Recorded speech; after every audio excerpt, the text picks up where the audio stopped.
Hey guys, what's going on? I'm here making a video for CYB511 Lab 6.1. In this week's lab, we're using Airmon NG, Aircrack NG, and Air Replay NG to do some wireless hacking. So to get started, we watched a couple videos to show us how to test if our wireless card on our laptops can already support monitor mode. Mine did not, so I went out and got this wireless extender, and this one has a really nice wireless card, and it was pretty easy to set up and connect with my Kali box here. So let's get right into the lab. The goal of this lab was to use AirCrack to crack the wireless password of our network. I couldn't get my mobile hotspot to show up when I was using Airmon NG and AeroDump NG, so I just switched to using my home wireless network, and I'll show you guys that in a minute. So the first command we were supposed to run was the Airmon NG command to detect whether our wireless card has been detected. So switching over to our Kali box here now, and I'll just open up a new terminal and run this command right now, just to show you guys how my wireless card is connected. So let me elevate into root.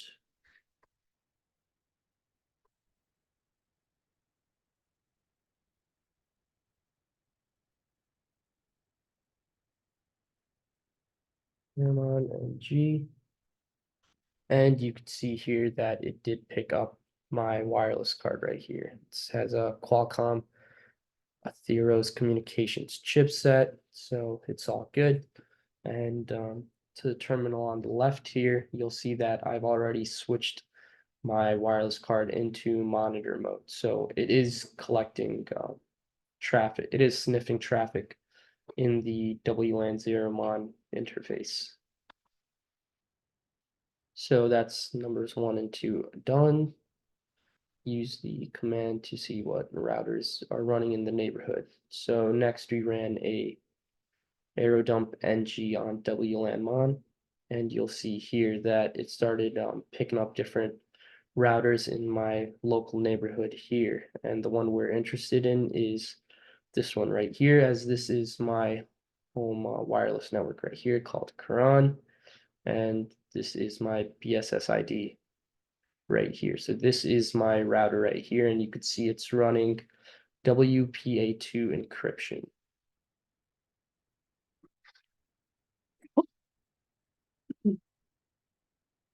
So we also found the BSS ID.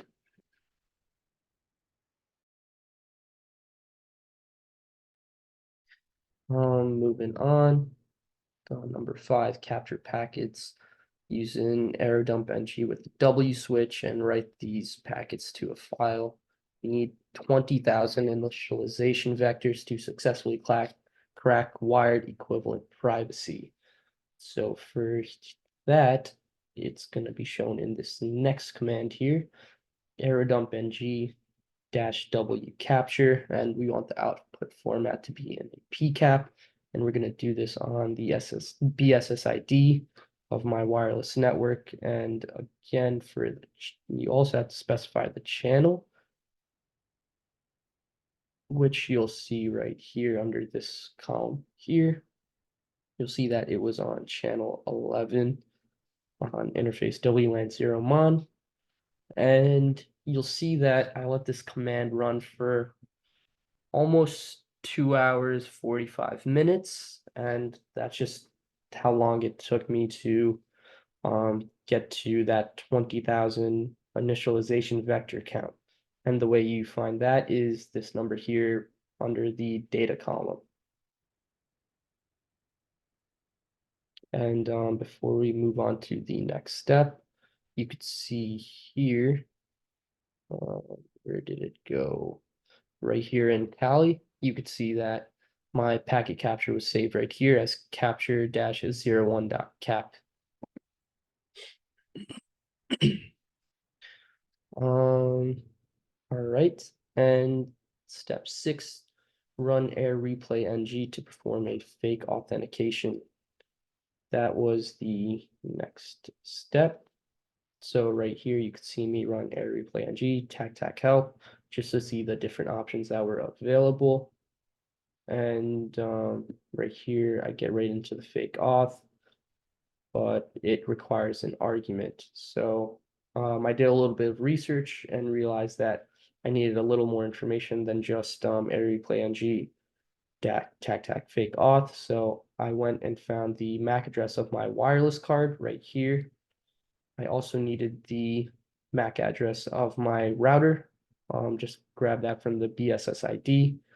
So right here, you'll see I typed in the command air replay ng tac fake auth with the argument 0 -a and -c -a, then the MAC address of my Wi-Fi router, -c, then the MAC address of my wireless card interface WLAN 0 mon.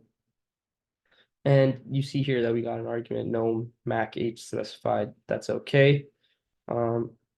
It switched to using this MAC address right here, the one that we specified for the -c. It says waiting for beacon frame, channel 11, sending authentication request, open system ACK, authentication successful, sending association request ACK, association request successful. So you can see here that our air replay ng attack was successful.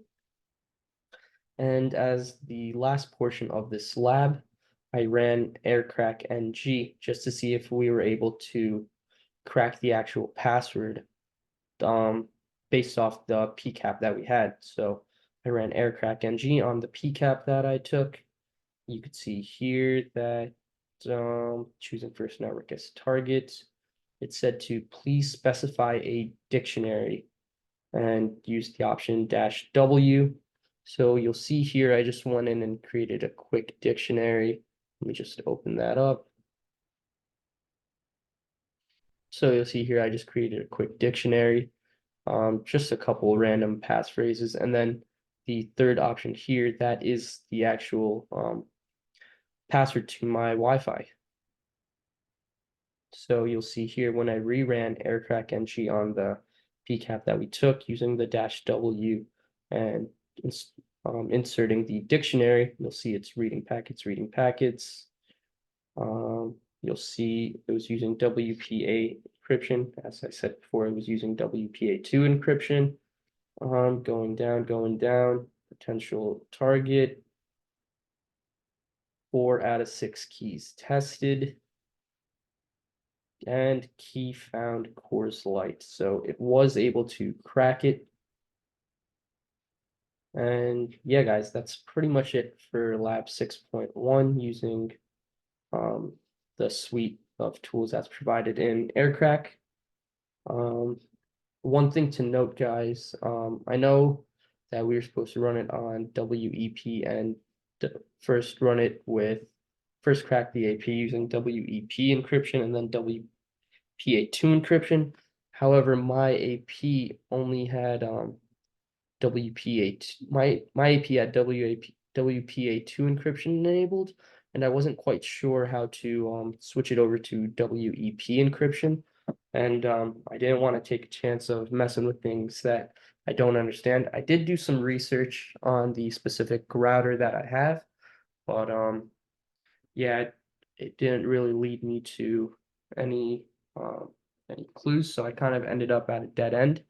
But I could kind of give you guys just an explanation on how WEP encryption would work. So for WEP encryption, I think that's the big reason why we took those 20,000 initialization vectors, just because with WPA2 encryption and WPA encryption, what you're really doing is capturing the handshake between the access point and the machine. But with WEP encryption, since there isn't really a handshake going on, you need to capture initialization vectors, and that kind of allows it to gather enough data and then successfully crack it. So the 20,000 initialization vectors, I think that was more for the um, WEP encryption, but you see that it was still useful when we went to do the actual cracking of the wireless code. So you still need it either way, but I think maybe for WPA2 encryption, I wouldn't have needed to let it run for that long. Maybe it would have been able to have enough information in the packet capture after maybe an hour or so. So that's something to consider. But as you can see, the end result is still the same. We were still able to successfully crack it.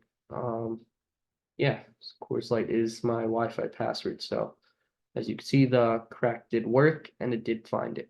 So that's pretty much it, guys. I'll see you next time.